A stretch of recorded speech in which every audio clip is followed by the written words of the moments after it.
निकाला जाएगा उसको 20,000 विद्यार्थी हो जाएंगे तो आरक्षण होगा। ये बीएचईएल रेलवे जिंदाबाद जिंदाबाद जिंदाबाद।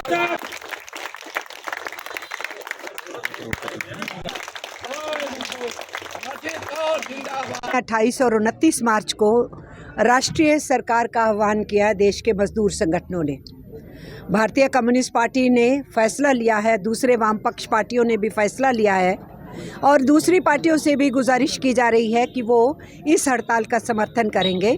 भारतीय कम्युनिस्ट पार्टी की तरफ से इस हड़ताल के समर्थन का पहले से ही स्टेटमेंट आ चुका है। उनकी राष्ट्रीय परिषद भी होने वाली है जिसमें वो रणनीति बनाएंगे कि मज़दूरों के साथ उन्होंने किस तरीके से अपनी भागीदारी इसमें निभाने का वो काम करेंगे। ये हड़ताल के लिए जो हम बढ़ने वाले हैं 28-29 मार्च को, उसमें हमारा सीधे सीधे नारा है और वो ये नारा है कि लोगों को बचाना है और देश को बचाना है, क्योंकि हम ये समझ रहे हैं कि देश को नरेंद्र मोदी की सरकार ने खतरे में डाला है।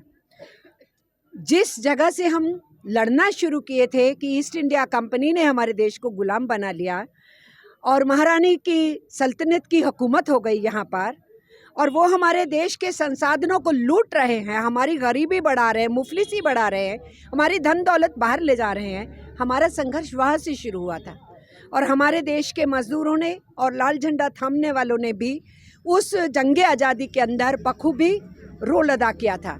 आज आज़ाद हिंदुस्तान में हम ये देख रहे हैं कि जो रोज़ रोज़ शदम तरीके से राष्ट्रवाद की बात करते हैं, देशभक्ति की बात करते हैं, आत्मनिर्भरता का नारा फेंकते हैं, असल में वो इस देश के साथ घात कर रहे हैं, राष्ट्र विरोध कर रहे हैं। आंदोलन के शीर्ष नेता अपने साल में देश ने क्या किया? अरे 70 साल में तो तुम्हारे अटल बिहारी वाजपेयी का भी।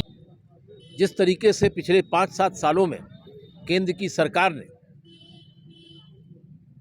मजदूरों और किसानों पर हमला किया है, जिससे उनकी आय घट गई, बड़े पैमाने पर छटनी तालाबंदी है, 750 किसान 13 महीने तक दिल्ली के बॉर्डर पर आंदोलन करते रहे, लाखों लोग उसमें शामिल हुए और 750 किसानों की बलिदान हुआ, तब जाके 3 कृषि कानून वापस हुए।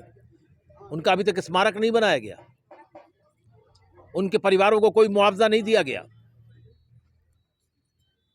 और अभी भी धमकी दी जा रही है कि नए कानून आ सकते हैं। दुनिया के अंदर किसानों का ये एक अजीब आंदोलन था, मजदूरों का उसका ज़बरदस्त सहयोग और समर्थन था। भारत में अपने अधिकारों की लड़ाई लड़ने वाले लोगों ने एक नया रास्ता दिखा दिया। मजदूर और किसान मिलकर लड़ेंगे। प्रधानमंत्री जी कहते थे 2014 में कि मैं देश बिकने नहीं दूंगा, और आज प्रधानमंत्री ये कह रहे हैं कि मैं देश बेचकर दम लूंगा। देश बेच रहे हैं। ये लड़ाई जारी रहेगी, देश की सार्वजनिक संपत्ति को बचाएंगे। ये मोदी जी आपकी पार्टी के लोगों ने नहीं बनाई है, ये देश के मजदूरों और किसानों ने हेल बेल रेल GIC LIC, ये देश के सार्वजनिक क्षेत्र